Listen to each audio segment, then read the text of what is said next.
نائمون فأصبحت كالصريم فتنادوا مصبحين.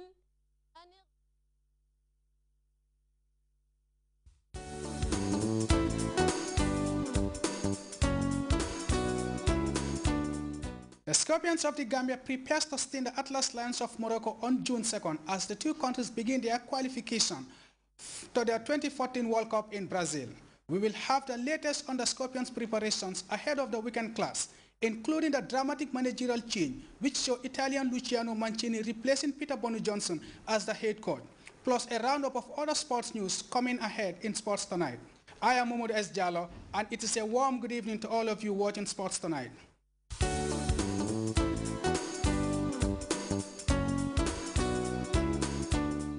Preparation ahead of the weekend crucial encounter with Morocco has been tainted by the news that there has been a power shift at the top of the national team.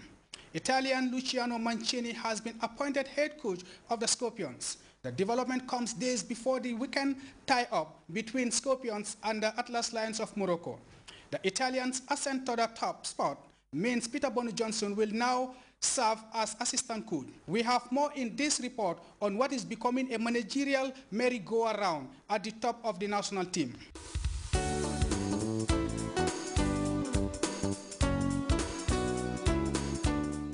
Bonu Johnson's reign as the head coach of the Scorpions has been short-lived after it has been revealed that the senior national team will from henceforth be managed by Luciano Mancini. Mancini, an Italian who was drafted into the technical team to work under Peter Bonu Johnson, has now been elevated to the role of head coach, whilst Bonu dropped to the role of assistant coach. This interesting development came just days before the Gambia host Morocco in the start of the 2014 World Cup qualifiers, and the news has been greeted with mixed feelings. It could be recalled that the 56-year-old Italian tactician was unveiled on the 17th April at the GFA House, where Mancini was for the first time presented to the public and press as an assistant to Peter Bonu Johnson. This was how the permanent secretary at the Ministry of Youth and Sports, Mambanyik Nyai, responded when asked to clarify the role of the two men during the unveiling of Mancini way back in April. I would like this point to be clearly stated what is going to be the role of Mancini and the role of Peter Bonu Johnson in the technical team. The other question is the details of the contract we would like to know, and also the terms of reference of the contract. Now the next question, they are both coaches. Bonu has been appointed as a senior team coach and he is an assistant. And that's why we have brought him in to support the process of developing football. And football could be developed by 3 coaches in one team.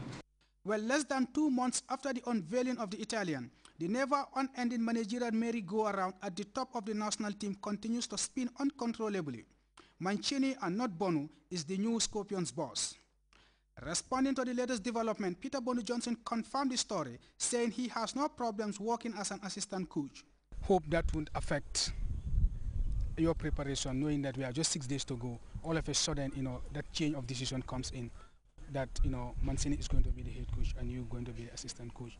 Will it not in one way or the other affect the training? No, it's not affecting the training. Then you would have seen it. Everything is going smoothly. We are collaborating very well and we are working. So I don't see any problem in that. The timing of such a drama has taken most of the country's football fans and pundits by surprise. It is always going to elicit mixed reactions, like the appointment of Bonu at the first place. It elicits mixed reactions. And this one is going to do the same thing. And now, pundits are already raising eyebrows that the timing of the decision might be very, very crucial, because the development, I understand, took place last week, but the press is just hearing about the news. And the assistant coach now, because he's now the assistant coach, Bonu, has already confirmed that. Luciano Mancini's first major assignment as the Scorpion boss is to avoid the Gambia suffering back-to-back defeat when the Scorpions host the Atlas Lions of Morocco on June 2nd in the qualifiers for the 2014 World Cup in Brazil. But before that, the new head coach and his technical team and players are set to face the press on Wednesday in what is expected to be a platform for the group to allay fears of an impending cloud that many feels is hovering over the chances of the national team.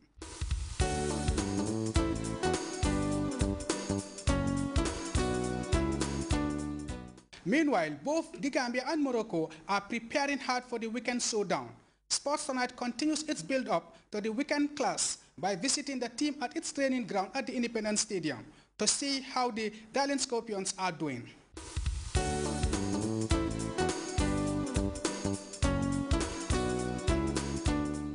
While it's less than 6 days to go before the Gambia-Morocco encounter, again, we would like to know the level of preparation as of now. Yeah, thank you very much. I think now at least we have got 8 professionals who have arrived. Tomorrow we'll be expecting 3, 4, 5 of them, and then we have the home base, at least 7 home base players that we have blended to the team, and we have started preparation towards this game. We want to know whether you have finalized your squad now that we are only 6 days, less than 6 days to go. Yes, we are almost finalizing the final players who will be in camp. So just waiting for the arrival of the other foreign-based players. That's why we have blended them with at least 7 home-based players. So we are waiting on them, and hopefully these players will arrive tomorrow evening, and then by Wednesday we would have them. I think it's a difficult situation with these players playing in Europe. So at least this time maybe we'll have 2, 3 or 4 days with them. Now we understand that Tijan Jete came to camp yesterday, but he's been kicked out of camp. Can you confirm that to us? And if yes, why? No, in fact, he never came to camp. He called, and towards the very late at night he came because he was here since Monday. We were trying to get in touch with him. He said he has some personal problems that he's taking care of and did not report. So we felt he was not prepared for this game. So we let him go to continue taking care of his personal problems. It's unfortunate that we have fallen into this situation, but these players are playing crucial games, so their clubs have to use them, and then we'll be having them. Hopefully tomorrow we'll having 4, and then like Bayadembo, he would be playing on Wednesday another playoff match, and then right from the match to the airport to come home.